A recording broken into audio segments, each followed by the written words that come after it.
French press is better. No, pour over is better. We'll see about that. Good morning, everybody. I saw a post on social media yesterday asking if they should get a French press. And the answer is yes. But there were also a few commenters, including myself, who kind of explained the downsides of the French press and why pour over is pretty awesome too. I use both. Today I'm going to compare and contrast. But first, we need to get some fresh roasted coffee. Great fresh coffee is now roasted. Here's a fleet of examples of the different kinds of pour over and the French press. Not an exhaustive list. Standard Bodum, hat tip to Alvaro and Elizabeth. Tiny, cute little French press, found at Goodwill. Pour over, I found at Goodwill, and a mug for demo. And a Melita, like $13 pour over setup.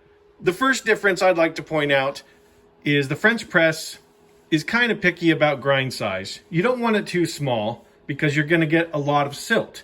Whereas the pour over is a little more forgiving with powder or medium grind coffee. So the difference is if I'm going to brew the French press, I'm going to want a burr mill grinder so I can adjust the grind size to my liking and the performance of my French press. Whereas the pour over, it's going to take a cheap blade grinder, pulverize to powder, and be just fine brewing.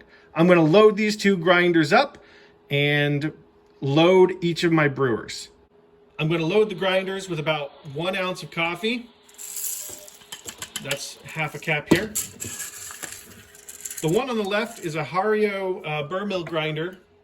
I found at Goodwill for $4. It's fantastic for a hand grinder. But you notice, blade grinders are super cheap and plentiful, whereas burr mill grinders, you're going to pay a little bit more. So that's something to consider. But a burr mill grinder, so you can have fine or coarse coffee grinding, is a fantastic investment. Tatanka. I do remind myself of Kevin Costner. Nobody needs to point that out. It's something I have to live with every single day. I actually ended up putting 2 capfuls into this. I think that's about 2 ounces because a lot of the time in the French press, if you don't get it just right, you might have weak coffee. And strong coffee can be cut with hot water. There's no way to make weak coffee any stronger once it's done. But I got myself a nice pad of medium grind coffee through a burr mill. And now I'm going to just pop this guy right up there for now. And I'm going to do my cheap blade grinder, easy to find at Goodwill and super cheap to buy, for the pour over.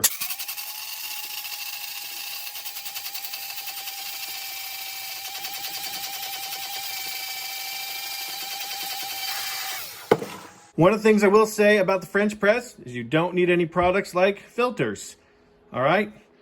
You know why they call these number 6? Because they say, do you want 1 cup of coffee? And they say, no, 6. Get a filter in there.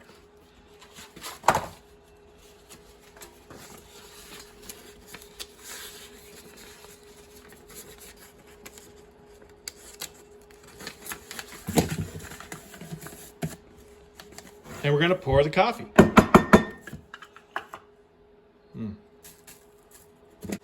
So now we've got our French press loaded with coffee from the burr mill and the pour over loaded with coffee from a blade grinder. The cool thing about the pour over is you're not restricted to volume. So you can pour as much or as little into the carafe. You can pour over directly into a mug.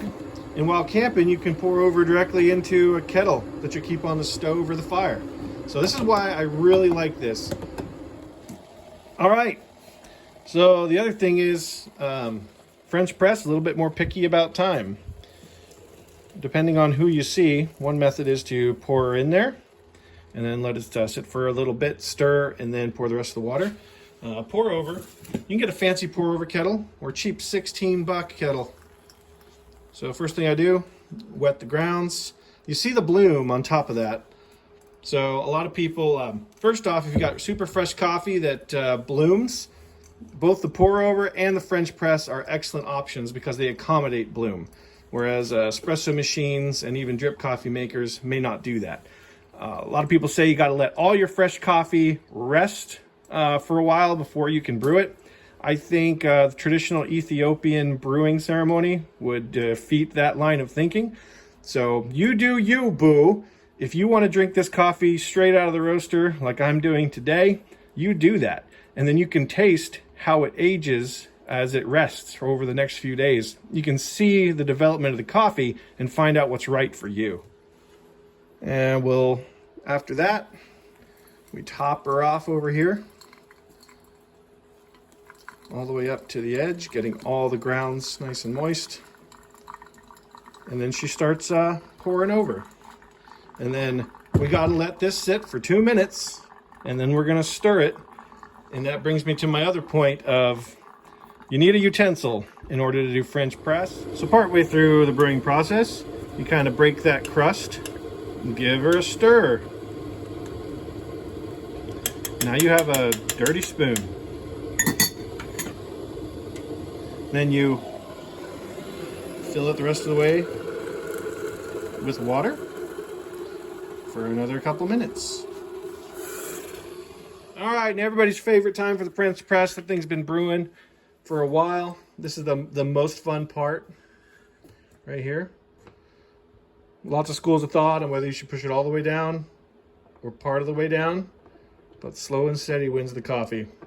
I do like a 2/3 down. Makes cleaning easier later. And so the French press is done. Let's get a few cups out here. Out here, sample. Right there. Schools of thought, you do get different kind of flavors with the French press versus the pour over. And partially because French press has no filter, so you get that full flavor coffee, whereas the filter takes some of the elements out of it. So you can really choose what you want based on your needs.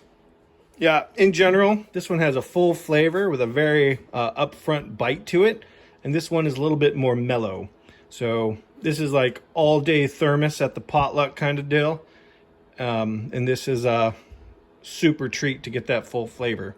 And then the other piece is cleanup. French press is a little bit more difficult to clean up because at the end of the day, you've got this. And you got to put that somewhere, but not down your drain. So you have to have strainers, extra water, or compost heap, things like that. And then this thing takes a little bit of maintenance. You got to keep it, oils will get on that. You got grounds in various orifices there. It's kind of difficult to do. So it takes a little bit more time, but hey, you should have a French press and you should use it. And don't forget, we used a spoon or another stirring utensil. Whereas the pour over, all you got to do is grab that filter, throw it away. All right, so that's gonna do it. Both the French press and the pour over are fantastic in their own right. Just wanted to point out some of those things, and have a great day. I love you all.